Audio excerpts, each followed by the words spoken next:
Romo, saya melihat dan mendengar tadi bahwa paroki ini itu dikelilingi oleh banyak sekolah sekitar paroki Kristus Raja. Rasanya kalau kita tidak mengenal, mungkin tidak sayang begitu ya Romo. Jadi kita perlu mengenal seperti apa sekolah-sekolah di seputar paroki Kristus Raja, sehingga kita menjadi sayang, kemudian merasa memiliki, sehingga dengan tidak memikirkan apapun, maka kita akan memilih sekolah-sekolah itu untuk kelanjutan studi putra-putri kita. Untuk itu Romo, kita coba melihat tayangan video yang menarik yang sudah disiapkan oleh sekolah-sekolah di seputar paroki Kristus Raja.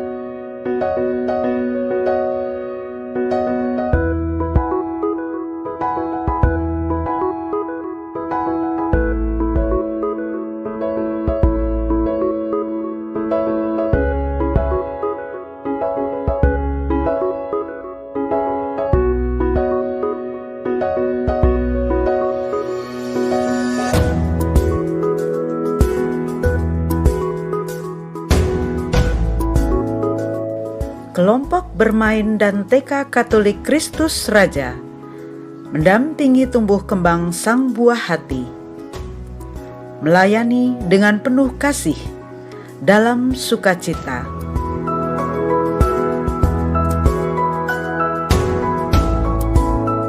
Kami memilih sekolah Katolik untuk anak kami karena sekolah Katolik sangat disiplin. Selain anak-anak diajarkan ilmu pengetahuan, anak-anak juga dididik agar memiliki kepribadian yang lebih baik. Dari segi biaya, sekolah Katolik juga lebih murah dibandingkan sekolah non-Katolik.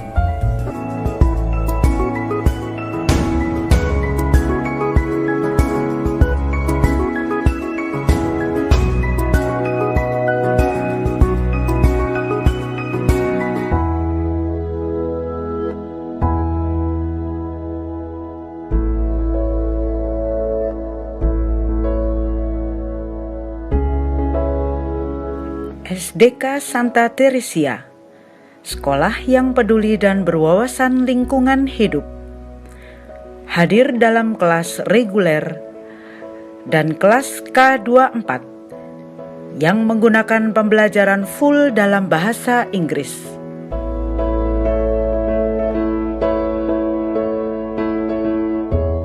Bagi saya, memasukkan anak ke sekolah Katolik merupakan pilihan yang tepat. Sekolah Katolik juga bisa menjadi tempat untuk mendisiplinkan, membentuk kerohanian dan karakter anak menjadi lebih baik. Sekolah Katolik juga bagian dari misi gereja, maka alangkah lebih baiknya kalau menjadi gerakan yang tanggung jawab seluruh umat. Maka bagi saya, memasukkan anak ke sekolah Katolik sudah memenuhi kebutuhan akademis, karakteristik, dan iman anak.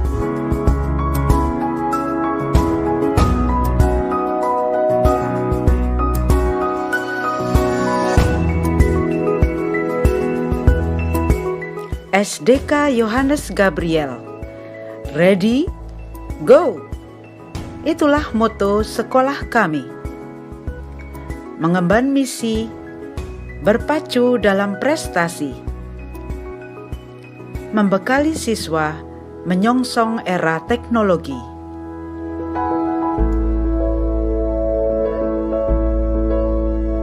Dari segi kehidupan kerohanian, saya sebagai orang tua merasa cukup terpenuhi mendidikan kebutuhan kerohanian anak saya. Terlihat dengan adanya kegiatan keagamaan yang ada di sekolah seperti APP, retret, rekoleksi, misa bulanan, doa pagi, dan doa siang.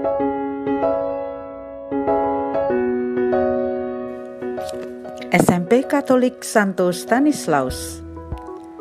Lingkungan sekolah yang nyaman membuat Stansa menjadi rumah kedua bagi para siswa untuk berbagi cerita, mengasah bakat, kemampuan, dan talenta, mengukir prestasi, mengolah budi dan rohani. Senyum sang buah hati, laksana intan permata bagi pelayanan kami. Dan pada kesempatan libur ini mau mengunjungi alma mater. Saya dulu juga sekolah di tempat ini tahun 2002. Bagi brother, sekolah Stansa ini sungguh-sungguh bermakna karena untuk pertama kalinya brother yakin bahwa brother terpanggil jadi seorang romo itu ya di tempat. Ya, bagi brother sekolah ini sangat berkesan, ya. Berkesan sekali karena di sini untuk pertama kalinya brother itu memutuskan untuk jadi seorang romo juga di tempat ini. Pada waktu itu juga berkat bimbingan guru agama pada waktu itu. Buah-buah pelayanan semakin meneguhkan kami untuk terus berbuat dan mengabdi, mewartakan kebaikan dan kasih Allah yang sudah kami rasakan dan alami dari tangan Sang Ilahi. Nama saya Yohana Sutanto, saya orang tua dari Bevri Ranait kelas 7B dan Diana Jersey yang sudah alumni dari Stanislaus ini sejak tahun 2018. Ya, saya memang menyekolahkan Bevri di sini karena saya melihat apa yang sudah dialami oleh Diana di Stansa ini. Diana menjadi pribadi yang tanggung jawab, terdidik, sopan, dan disiplin juga. Semua berhasil dari upaya dari para pendidik di Stansa beserta kepala sekolah dan para guru. Menurut saya masalah mahal dan murah itu relatif. Ya, dari segi mana? Kalau sekolah kita memang membutuhkan biaya untuk sekolah anak-anak kita. Tetapi kita lihat dari segi kualitas di sini. Saya melihatnya dari kualitas bukan kuantitas. Bagi saya, tim yang sekarang kepala sekolah dengan para guru ini sudah cukup bagus. Khususnya juga pada saat Briana bersekolah di sini, saya melihat Briana banyak mengalami kemajuan ya, baik secara ilmu maupun kepribadian. Kedepannya saya berharap Stansa lebih maju, lebih baik lagi, lebih bersemangat lagi, walaupun di tengah pandemi seperti saat ini. Inilah kami, Sekolah Kawasan Residen Sudirman.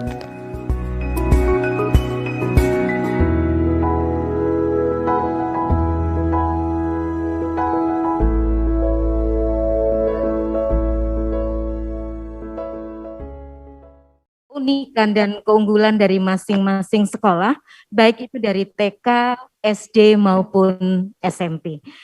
Menurut Romo Udit, apakah respon terhadap sekolah-sekolah itu terkait dengan pelaksanaan dari Gravissimo Educationis ini, Romo?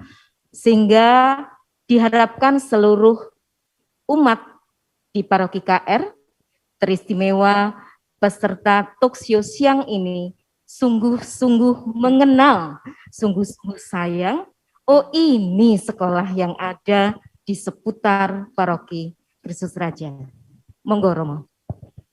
Ya, Gravissimo Educationis menginspirasi untuk sekolah juga menjadi komunitas Injili ya. Sehingga kita mengajak para guru dan karyawan menjadi pribadi-pribadi yang bukan hanya penjala ikan, tapi penjala manusia. Artinya memiliki perhatian yang lebih pada siswa, ya. Perhatian itu tidak hanya soal anak ini mengerjakan tugas atau tidak, tetapi apa yang situasi dihadapi oleh dia, kita mengerti ya. Tadi contoh yang disampaikan oleh Romo Harjo itu jelas sekali, bahwa komunikasi itu penting antara guru sekolah ini dengan orang tua, dengan pihak paroki juga. Saya sebagai ketua yayasan juga dari perwakilan 2 merasa bersyukur paroki KR memiliki perhatian yang besar ya dalam hal ini kepada para siswa yang bersekolah di sekolah kami. Nah, ini harus disambut dengan baik. Yayasan juga menyambut dengan baik bagi mereka yang memang mengalami kesulitan sungguh ya dalam situasi orang yang merasa memang berat dari segi keuangan. Yayasan kerap kali memberikan diskon atau keringanan, sebagaimana paroki juga memberikan bantuan. Kami sangat senang sekali untuk itu. Artinya jangan sampai label mahal itu menjadi harga mati gitu ya.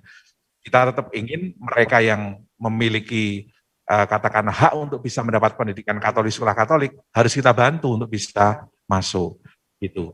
Tetapi kita juga harus tahu bahwa pengelolaan ini juga harus diimbangi dengan biaya untuk mutu pendidikan yang baik. Ya, Generasi Femina Educationis menginspirasi guru yang baik. Ya, karakternya satu, yaitu harus orang yang spesialis, memiliki kapasitas keahlian. Ya, sebagai guru tentu ijazahnya, ya. Bukan hanya itu, secara pribadi dia juga seorang organisator yang bisa berelasi dan berkomunikasi baik dengan orang tua, ya, dengan paroki bahkan itu guru harus memiliki peran itu. Lalu juga seorang yang memiliki semangat untuk menjadi pelaku pembaruan. Nah itu juga, nah kapasitas ini sungguh-sungguh tidak mudah untuk yayasan mendapatkan guru yang seperti itu. Biaya diperlukan, maka level mahal itu merupakan sesuatu yang kemudian harus dijawab oleh sekolah Katolik dengan mutu yang baik. Generasi Educationis menginspirasi bahwa sekolah Katolik harus mempertahankan ciri khasnya, menunjukkan dengan sungguh ciri khasnya, dan bisa menjadi pilihan yang baik bagi orang tua. Jadi sudah dipersiapkan dari awal ya Romo ya, mulai dari perekrutan, baik tenaga pendidik yang qualified, begitu ya Romo, memberikan kasih, disiplin, tapi tetap dengan penuh kasih, begitu Romo. Seiring dengan itu, untuk Romo Harjo, terkait dengan sekolah yang ada di seputar Paroki Kristus Raja ini, apakah kegiatan di paroki ini itu juga melibatkan sekolah-sekolah di seputar Paroki Kristus Raja? Mungkin Romo Harjo bisa menceritakan pada kita semua tentang itu. Iya, paroki sangat terbuka, bahkan di paroki ini ada kelompok bidang pembinaan mulai dari BIA, Rekat, OMK, ya, bahkan ada beberapa kegiatan orang muda juga yang semuanya itu usia sekolah. Maka sekolah-sekolah ini juga harus mengingatkan dan melibatkan baik pendidiknya, gurunya maupun anaknya ini disatukan. Apalagi ini satu lingkungan ya, satu kompleks. Nah itu bisa dijadikan sarana untuk membina hidup kepribadian dan iman anak. Maka manfaatkan itu, bidang-bidang pembinaan bersama sekolah yang sesuai dengan kategori usia itu, coba itu dihubungkan. Itu yang pertama. Terus yang kedua, juga kegiatan-kegiatan pelayanan yang ada di gereja. Entah itu misdinar, entah itu misioner, atau kegiatan-kegiatan Ligio Anak, atau SSW, itu semua ada di paroki ini. Coba yang usia-usia pendidikan itu juga diajak untuk pelatihan pelayanan. Silakan ikut. Ya, tidak hanya misa sekolah saja yang hanya berapa bulan sekali. Biasanya kan yang rutin misa sekolah, persiapan komuni, hanya itu saja. Yang lain-lainnya tidak. Nah, siapa yang menjadi kunci dari semuanya ini? Ya, semuanya. Guru yang ada di sekolah, tim bidang pembinaan yang ada di paroki, kemudian juga orang tua yang ada di lingkungan-lingkungan, itu semuanya benar-benar harus menyadari pentingnya kita ini saling membutuhkan dan saling bekerja sama. Dengan demikian, ya, paroki ini menjadi paroki yang hidup, sekolah yang hidup, keluarga juga semakin semangat. Dan pesan saya, jangan sampai sekolah Katolik hanya karena biaya menolak anak Katolik sekolah di Katolik.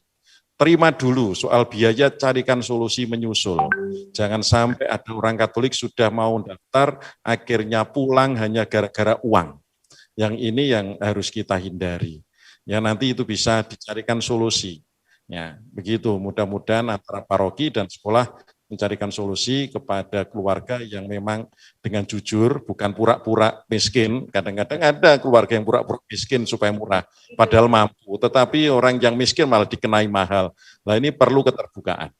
Perlu ada semacam ya kerjasama. Jangan sampai nanti musim sekolah Romo Paroki diminta tanda tangan, untuk minta dispensasi, keringanan, kadang-kadang gitu, entah masuk sekolah Katolik mana, biasanya seolah-olah tanda tangannya Romo Paroki itu tanda tangan sakti ya, gitu ya, seolah-olah. Ya, padahal enggak blas gitu ya. Ya, itu yang saya harapkan sebagai Romo Paroki. Jadikan paroki ini media pembinaan anak-anak sekolah, pembinaan iman anak-anak sekolah. Ya, terima kasih.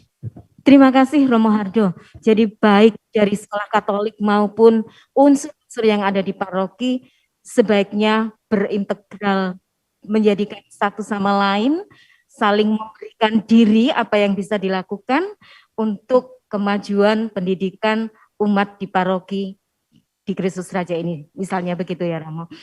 Terima kasih banyak Romo Hardo dan Romo Udit.